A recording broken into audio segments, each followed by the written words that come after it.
خانم ها توی سکس به یه سری چیزا خیلی علاقه دارن، ولی اون خجالت درونیشون نمیذاره که راحت بیانش کنن. حالا اگه شما میخواین اونا رو بدونید و یه پله جلوتر باشین، این ویدیو رو از دست ندین.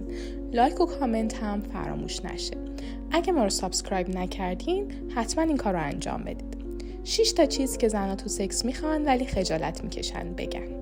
امروز یک چالش هیجان انگیز رو داریم که حتما نباید از دستش بدیم. آیا میدونید زنها توی رابطه جنسی واقعا چی میخوان اما هیچ وقت به زبون نمیارن؟ شاید فکر میکنید که همه چیز رو شما میدونید، اما این رازها میتونه شما رو شگفت انگیز کنه.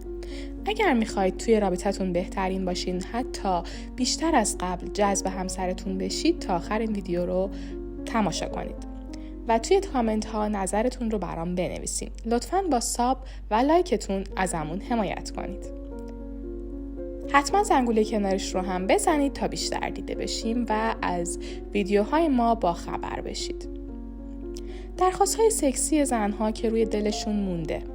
بعضی از زنها در حین رابطه جنسی میل و آرزوهایی رو دارن که به خاطر احساس شرم یا نگرانی یا حتی قضاوت نمیتونن به راحتی بگن. مثلا شاید دوست داشته باشن که در حین رابطه با فشار ملایم روی نقاط حساس بدنشون احساس جدیدی رو تجربه کنن، اما به خاطر خجالت نمیگن. این لمس‌های ساده میتونه باعث تحریک عمیق‌تر و لذت بیشتر هم بشه. یا شاید همسرتون بخواد در حین رابطه با روش‌های خاصی مثل تغییر سرعت یا ریتم و همینطور تنوع حرکات بیشتر دوست داره اینها رو تجربه کنه.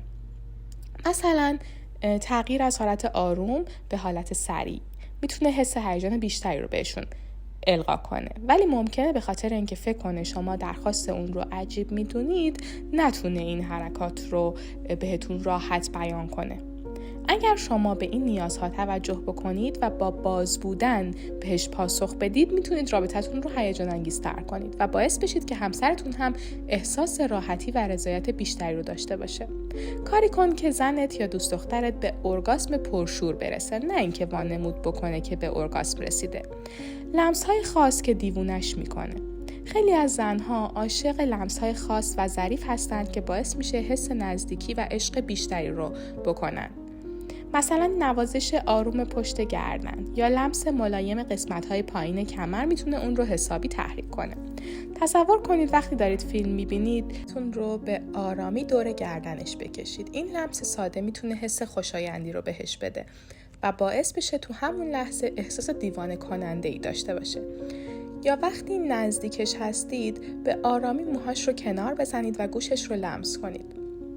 اینجور لمس ها رو خیلی از خانم ها دوست دارن و اونها رو به اوج میرسونه، چون نه تنها به عنوان یک حرکت جنسی بلکه به عنوان یک نشونه از عشق و صمیمیت میتونه تلقی بشه. این نوع لمس ها به زنها احساس خاص بودن میده و باعث میشه که بیشتر بهتون جذب بشه. این کارهای کوچیک میتونه پر از معنا باشه و جرقه بزرگی توی رابطه شما به وجود بیاره و لحظه های داغی رو براتون ایجاد کنه. علاقه به حرفهای جنسی که خیلی از زنها اونها رو دوست دارن و دوست دارن وقتی توی رابطه جنسی هستن از طرف مردشون حرفای داغ و تحریک کننده بشنون. این نوع گفتگوها میتونه یه حس قدرت و جذابیت بیشتری بهشون بده و اونا رو بیشتر تحریک کنه. مثلا تصور کنید وسط رابطه هستید و همسرتون بهتون میگه چقدر جذاب شدی و دلم میخواد همیشه اینجوری باشی. این جمله ساده براش کلی ارزش داره و میتونه احساس کنه که چقدر اون لحظه خواستنیه. یا مثلا وقتی دارید یه کار خاصی رو انجام میدید، با صدای آروم توی گوشش بگید که چقدر از این کار لذت میبرید و چقدر اون لحظه براتون هیجان انگیزه. این نوع گفتگوها باعث میشه که همسرتون احساس کنه که وقتی توی رابطه حضور داره شما باهاش احساس لذت میکنید. اما خیلی از زنها به خاطر اینکه فکر میکنن این حرف ممکنه زیاد مورد پسند قرار نگیره حرفی نمیزنن و در حالی که حقیقت اینه که این نوع گفتگوها نه تنها رابطه رو جذاب‌تر میکنه بلکه شما رو از یک مرحله به مرحله بهتری میبره و رابطه رو عمیق‌تر میکنه. اگر توی این گفتگوهای صمیمی حس کنید که واقعی هستید و با دلتون این حرفا رو بزنید، میتونید رابطه رو از یه سطح معمولی به سطح عالی برسونید و هر دو هم از لذت بیشتری بهره ببرید. اگه به دنبال این هستین که کیفیت زندگیتون رو بهتر کنید، به جای درستی اومدین. ویدیوهای این کانال به شما کمک میکنه. پس با ساب و لایکتون از ما حمایت کنید تا بیشتر دیده بشیم. بریم برای ادامه ویدیو. تمایل به تنوع در رابطه جنسی. تنوع در رابطه جنسی برای خیلی از زنها چیزی بیشتر از یک فانتزی ساده است. اکثرا زنها دوست دارن گاهی از روابط معمول خارج بشن و چیزهای جدید رو امتحان کنن و سکس‌های طولانی تری داشته باشن. مثلا موقعیت‌های مختلف و همینطور مکان‌های متفاوت، یا حتی اضافه کردن یک عنصر خاص مثل استفاده از لباس‌های فانتزی یا اسباب بازی‌های فانتزی. این تمایل به تنوع در واقع به معنای نارضایتی از چیزی که دارن نیست، بلکه راهی برای افزایش ارتباط صمیمی و بیشتر حس کردن شماست. اما به خاطر اینکه شاید مردها این درخواست رو به عنوان یک اشتباه، در واقع نوعی نارضایتی یا شکایت تعبیر کنن، ممکنه زنها این خواسته ها رو تو دلشون نگه دارن، در حالی که این تنوع میتونه رابطه رو نه تنها برای زن بلکه برای مردها هم جذاب تر کنه. مردها میتونن این تغییرات رو پشتیبانی کنن، حمایت کنن و لذت ببرن و همسرشون رو هم خوشحال کنن. این نوع تغییر نه تنها باعث میشه که رابطه از حالت روزمره و یک نواخت خودش در بیاد، بلکه شور و هیجان بیشتری رو هم به همراه داره. پس اگر یک بار همسر شما درخواست کرد که یک چیز جدید رو امتحان کنید، حتما باش همراه باشید و سوء تفاهم براتون پیش نیاد و سعی کنید با خوشحالی استقبال کنید. سعی کنید این تجربه رو با هم کشف کنید و بیشترش کنید. اینطوری هم رابطه جذاب‌تر میشه، هم شما به همسرتون نزدیک‌تر میشید. ببینید، تعریف‌هایی که همه چیز رو تغییر میده. تعریف‌هایی که در حین رابطه جنسی یا قبل و بعد از اون گفته میشه میتونه تاثیر خیلی فوق‌العاده‌ای روی کیفیت و همچنین هیجان جنسی به وجود بیاره. وقتی به همسرتون بگین که چقدر عالی هستی، من چقدر این لحظه رو دوست دارم، این جمله میتونه باعث بشه که همسرتون احساس اعتماد به نفس و جذابیت بیشتری داشته باشه و به شما نزدیک‌تر بشه. تعریف‌های صمیمی و واقعی به همسرتون این احساس رو میده که برای شما ارزشمند هست و همین باعث میشه که بیشتر احساس راحتی بکنه و خودش رو آزادتر نشون بده. مثلا تصور کنید در حین رابطه جنسی به آرامی و با صدای ملایم به همسرتون بگید که اینطور که داری رفتار میکنی خیلی دیوانه کننده ای. این تعریف میتونه باعث شه که همسرتون احساس کنه که در مرکز توجه شماست و هر حرکتی رو انجام بده تا شما رو جذب کنه.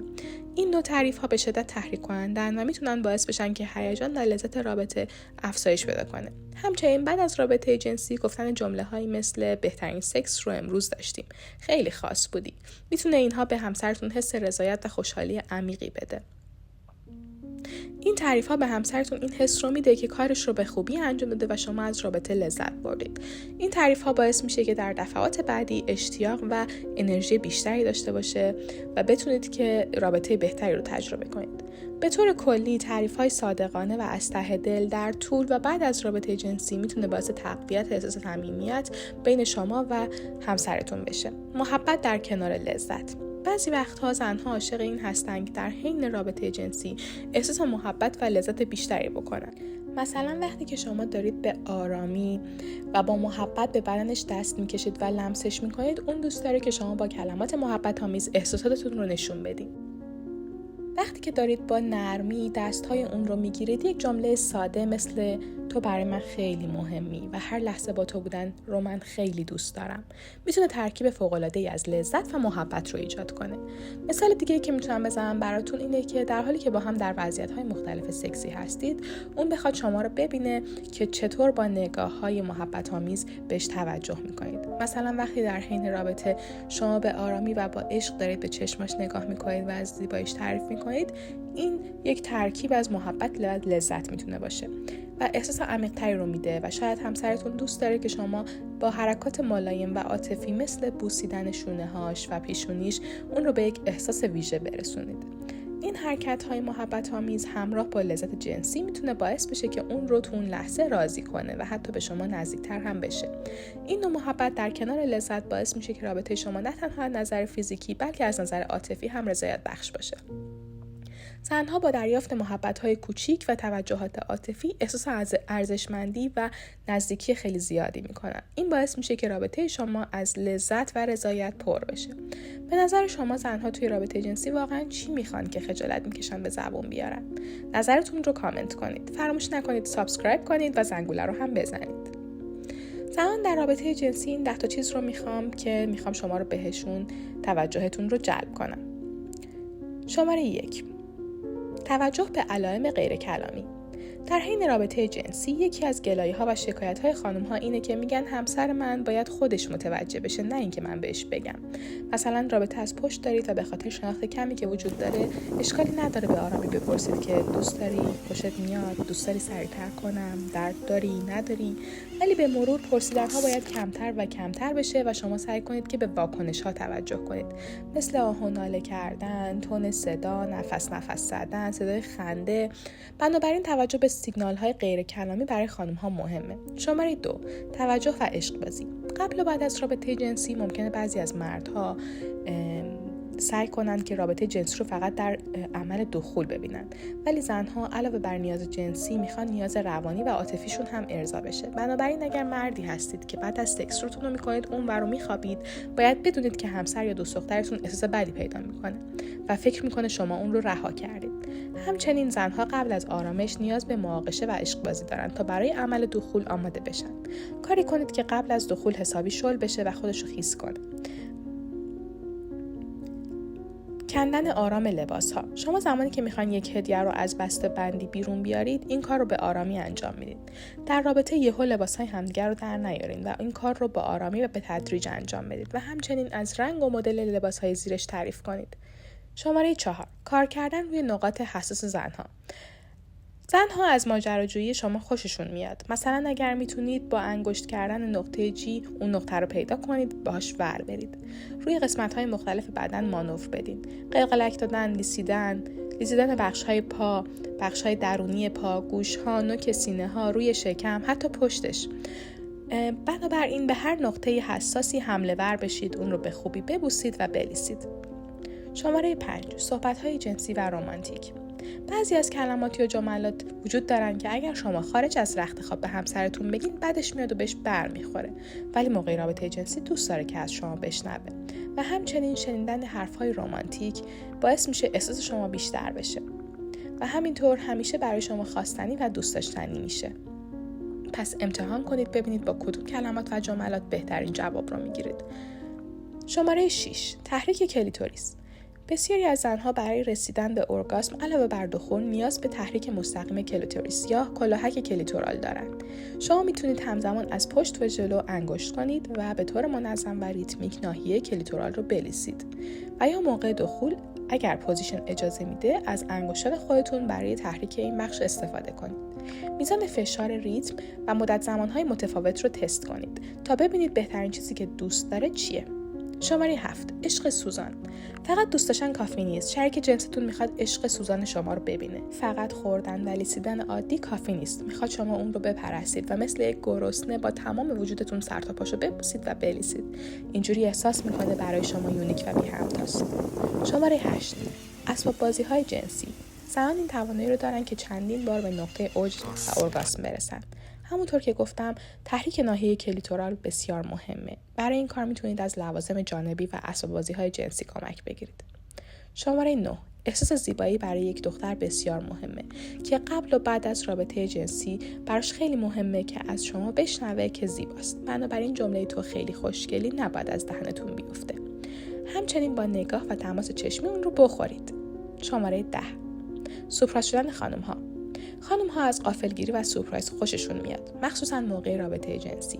مثلا خریدن بعضی از وسایل یا لباس‌های سکسی یا امتحان کردن پوزیشن‌های جدید. میدونین زن‌ها تو چه روزهایی دوست دارن رابطه جنسی یا سکس داشته باشن؟ توی این ویدیو میخوام در مورد این صحبت کنم که زنان چه روزهایی دوست دارن رابطه جنسی داشته باشن و میل به رابطه جنسیشون بیشتره.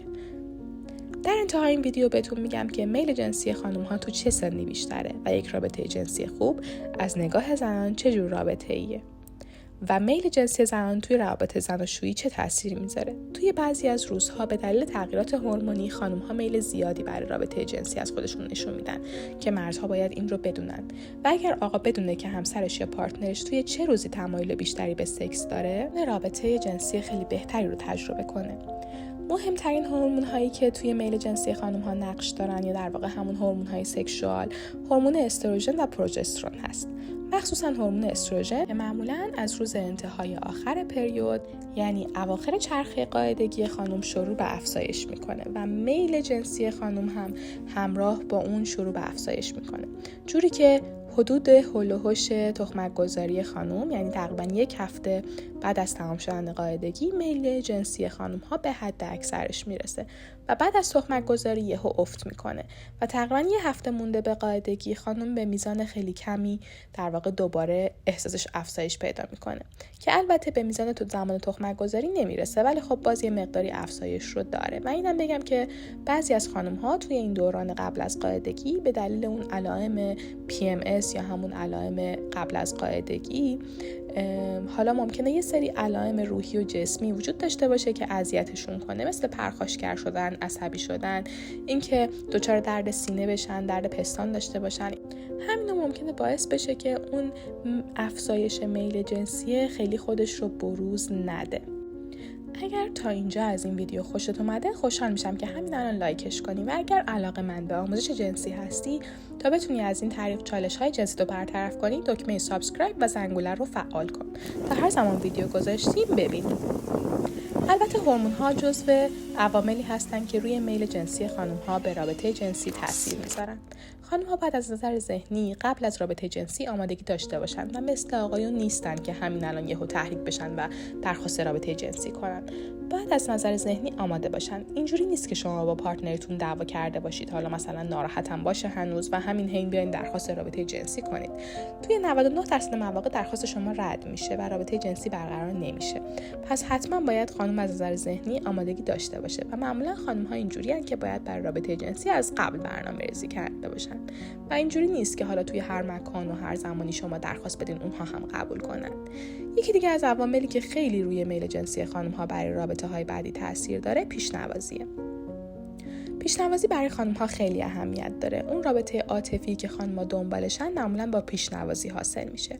پس سعی کنید پیشنوازی خیلی خوبی داشته باشین، چون اهمیت پیشنوازی از دخول هم حتی برای خانم‌ها مهم‌تره.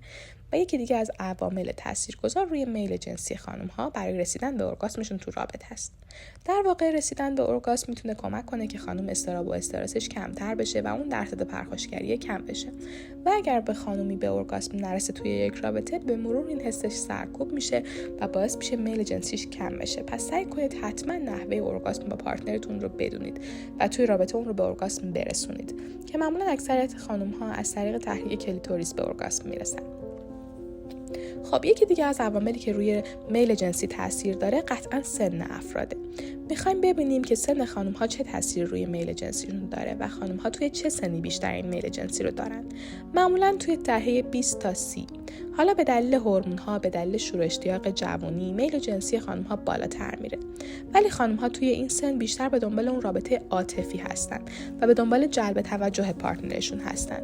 و این ترس از بارداری شاید کیفیت رابطه جنسی رو یک مقداری کاهش بده. ولی طبق تحقیقات توی سن 27 تا 45 سال معمولاً تمایلات جنسی خانم‌ها افزایش پیدا می‌کنه و معمولاً توی همون دهه 30 تا 40 خانم‌ها بهترین و با کیفیت ترین رابطه جنسیشون دارن.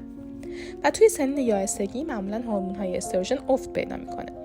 که همونطور که گفتیم این هورمون یه جورایی همون هورمون اصل کاری توی افزایش میل جنسی خانم هاست و به دنبال افت این هورمون خانم هایی که دچار یائسگی میشن و دچار خشکی واژن هم میشن، احساسشون و میل جنسیشون به رابطه جنسی کم میشه. ولی خب کیفیت رابطه جنسی چون دیگه یه جورایی ترس از بارداری ندارن، خب این کیفیت همچنان بالاه و کیفیت رابطه خیلی خوبی دارن تو سن یائسگی.